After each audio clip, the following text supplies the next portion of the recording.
Have you ever seen a man swim in nuclear wastewater? The radiation on the clothes was as high as 300 millisieverts. This is the site of the worst nuclear accident in the history of the Chernobyl nuclear power plant. Jack brings his friends here to explore and challenge. Last time, Jack wore his friend's self-made diving gear and went diving in the underground floor of the flooded ground.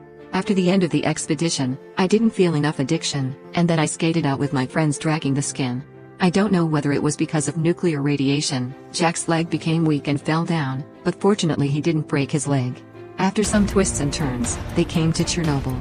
A collapsed crane sits in the water that houses the nuclear reactor's fifth power unit, which was irrigated by floodwaters, creating a large reservoir. Due to the nuclear dust generated by the nuclear explosion, the water here has turned into nuclear wastewater, and even the air has reached 300 millisieverts. For the popular science, nuclear radiation below 100 is not harmful to the human body, 100 to 500 millisieverts when the body will not feel uncomfortable, but the white blood cells in the blood will slowly decrease. The amount of nuclear radiation has produced harm to the human body, but the human body cannot feel the white blood cells in the blood swim. So what if radiation is high?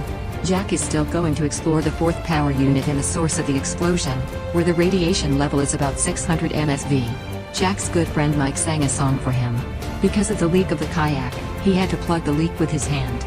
It appears that the destructive force of the nuclear explosion was so great that the crane broke and lay reclining in the water, with aching knuckles from prolonged exposure to radioactive water.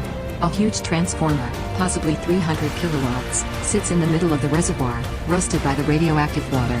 No one has been here for decades. The water suddenly bubbled up, as if there was something underwater. Can't be what mutant monster? At that moment, on top of the collapsed crane, a crow croaked.